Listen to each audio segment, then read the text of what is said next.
दूल्हा दरवाजे पर जब आता है,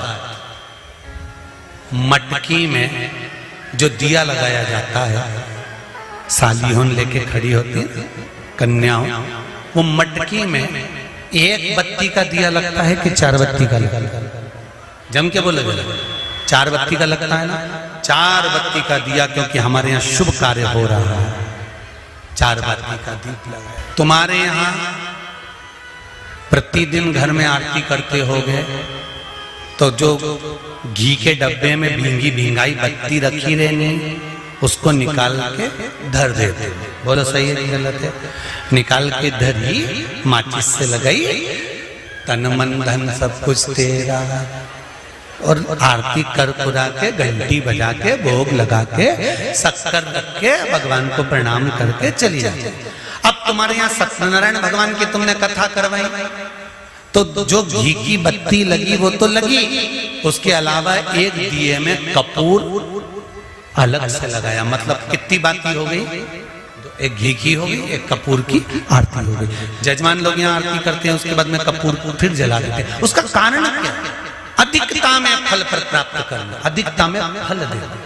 साल, 2 साल, 4 साल, 6 साल में आप भी प्रयास करा करो, पतली पतली बत्ती बनाकर 108 गिनकर घी में जब उसको पूरी बांध लो, घी में भिगो कर रख लो। कोई घर में विशेष कार्य हुआ, या कहीं तीर्थ गए, कहीं गंगा जी के घाट पर गए, सरयू, मंदाकिनी, नर्मदा, गोदावरी, छिपरा आदि के घाट पर गए, तो उस बत्ती को प्रकट कर कर जलाकर रख दिया। क्या होता है उससे? माता सती ने कौन सा पुण्य करा था? जो शंकर भगवान के कंधे पर शव पड़ा हुआ था और शंकर नाच रहे थे, वो सती का पुण्य था कि वो कभी एक सामग्री से शिव को प्रसन्न नहीं करती थी, बहुता में देकर शंकर को रिझाती थी। इसलिए शिव ने उसको अखंडता प्रदान की। शंकर भगवान ने अखंडता दी है उसको, अखंडता। वल्ली देवी ने एक कलश, देवसेना ने एक कलश, भाग विभाजित हो गए थे, भाग विभाजित, आधा भाग भगवान को चाहिए पूर्णता में। फिर निवेदन करेंगे। अब एक प्रश्न और खड़ा हो जाता है, ध्यान दीजिएगा जरा, कि गुरुजी तो कथा में कहते हैं कि एक बेलपत्र भी चढ़ा दी तो भगवान शंकर ने स्वीकार करी। सियोर वाले गुरुजी कहते हैं एक चावल का दाना भी चढ़ाया तो भगवान शंकर ने स्वीकार करा। इसका क्या भाव है? इसका क्या भाव, इसका क्या महत्व? तो वो भी समझ लेना जरा अच्छे से, बहुत ध्यान से समझना जरा। बाती शंकर जी के मंदिर के बाहर लगाई है। कहाँ लगाई है? मंदिर के। कपड़े दान करे मंदिर के। पंडित जी जब मंत्र बोलते हैं तो कहते हैं एक बेलपत्रम, एक बेलपत्र मात्र, एक चावल का दाना। सियोर वाला महाराज भी कहता है कि एक चावल का दाना शंकर भगवान को समर्पित कर दो, एक बेलपत्र समर्पित कर दो, एक लोटा जल समर्पित कर दो, एक फूल की मात्र एक पंखड़ी भी चलाई तो भगवान शंकर इसको स्वीकार करेंगे। इसका महत्व क्या है? तो लिंग पुराण में लिखा है, जब शंकर भगवान पर, शिवलिंग पर कोई एक वस्तु भी समर्पित होती है तो वहां शंकर जी का नाम बदल जाता है और शिव जी का नाम लक्षेश्वर महादेव हो जाता है। कौन से महादेव हो जाते हैं? लक्षेश्वर। शंकर भगवान को जब एक चावल का दाना, एक वस्तु, एक सामग्री शिव को समर्पित करी जाती है, वहां शंकर लक्षेश्वर महादेव हो जाते हैं। लक्षेश्वर का मतलब क्या होता है कि एक बेलपत्र समर्पित करी तो शंकर भगवान ने उस बेलपत्र को 1,00,000 बार स्वीकार कर लिया। एक चावल के दाने को 1,00,000 बार स्वीकार कर लिया। शंकर भगवान लक्षेश्वर महादेव बन गए। लाखों की संख्या में शंकर भगवान के स्वरूप वहां पर प्रकट। आप में से कितने लोग हैं जो क्षिप्रा नहाए थे? आप में से कितने लोग हैं जो नर्मदा नहाए? आप में से कितने लोग हैं जो गंगा नहाए? आप में से कितने लोग हैं सरयू नहाए? कहीं ना कहीं किसी पवित्र नदी में आप लोगों ने स्नान जरूर करा होगा। बोलो करा कि नहीं करा? जितने लोग कथा सुन रहे हैं उनने भी करा होगा, जितने फेसबुक पर सुन रहे हैं उनने भी करा होगा। किसी ना किसी पवित्र नदी में आपने, हमने, सबने स्नान करा होगा। अब स्नान तो हम कर लिए, उस गंगा नदी में हम नहाए, तो गंगा नदी में हमने स्नान करा और स्नान कर कर बाहर निकले तो हमको 1.25 लाख बार स्नान का पुण्य मिल जाए। उसके लिए क्या करना पड़े? एक डुबकी लगाए हो महाराज और कह रहे हो कि 1.25 लाख डुबकी का फल चाहिए, तो क्या करोगे? 1.25 लाख डुबकी का फल पाने के लिए क्या करना पड़ेगा?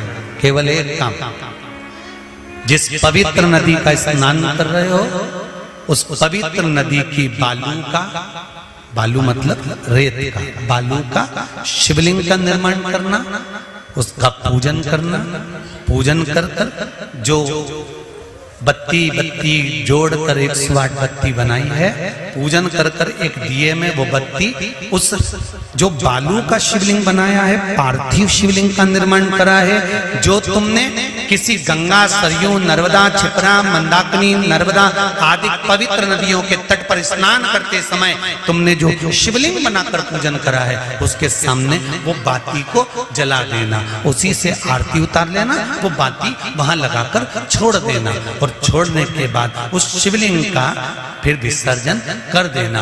विसर्जन कर कर उसी जल को अपने ऊपर छींट लेना। 1.25 लाख डुबकी का फल एक ही क्षण में प्राप्त होता है। इसको लक्षेश्वर महादेव कहते हैं, इसको लक्षेश्वर महादेव कहते हैं। महाराज कितना फल है? एक चावल का दाना समर्पित करने का कितना फल है?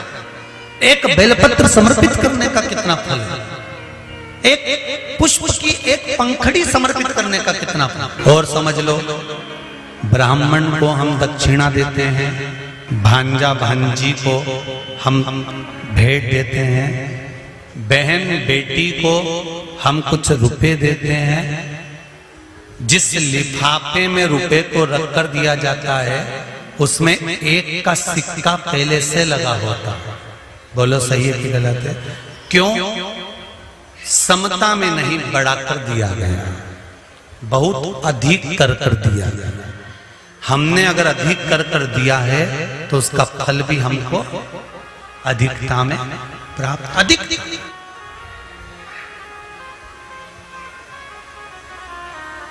वो तो कहीं कहीं का होता है जो सोच विचार में थोड़ी गड़बड़ी कर सकता है।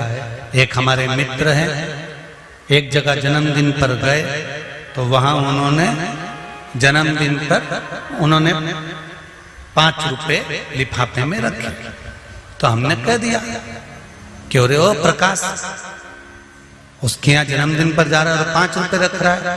तो क्या हमने जन्मदिन मनाया था 8 साल पहले, तब उसने भी तो 5 रुपए रख के दिए थे। तो हमने कहा 8 साल पहले 5 रुपए की महत्वता थी, अब तो 5 का 10 हो गया, तो 10 तो दो। हमारे यहाँ पहला सा नियम था, बहन बेटी जितनी बार आती थी ना, जितनी बार आती थी, घर की बहुएं उसकी झोली में थोड़ा सा चावल, दाल, जो भी घर में होता था वो डालती थी। भले वो लेकर नहीं जाती थी, इतना सा दाना पल्लू में बांधा और लेकर चली गई, भले वो वहीं छोड़ गई, पर उसकी झोली कभी खाली कर नहीं भेजते थे।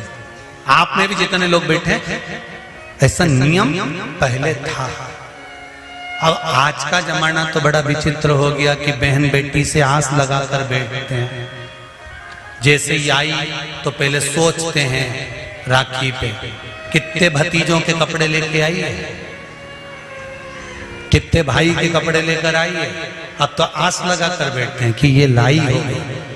और भाई और भाभी को बहन से आस नहीं लगाना चाहिए, भाई और भाभी को तो बहन लेकर आए चाहे ना आए, फर्ज हमारा है कि हमारे दरवाजे से हमारी बहन बेटी खाली ना जाए, तो हमारा दरवाजा भी कभी खाली है। कितना अंतर है, कितना। सनातन धर्म में जन्मदिन पर केक काटा जाता है क्या? अरे बोलो जमके, नहीं। सनातन धर्म में जन्मदिन पर केक नहीं काटा जाता। सनातन धर्म और ये आज के जो ये पाश्चात्य पद्धति चल रही है कि पहले काटो फिर बांटो, ये काटो और बांटो, ये सनातन धर्म की पहचान नहीं है। सनातन धर्म काट कर बांटना नहीं जानता, सनातन धर्म जोड़कर बांटना जानता है। पहले जन्मदिन मनता था तो बूंदी छटती थी, नुकती बूंदी, उसके दाने अलग अलग रहते थे। सनातन धर्म के लोग बांध कर बांटते हैं। बूंदी छटती थी, आटा सिकता था, बिखरा रहता था, दूध का छींटा देकर उस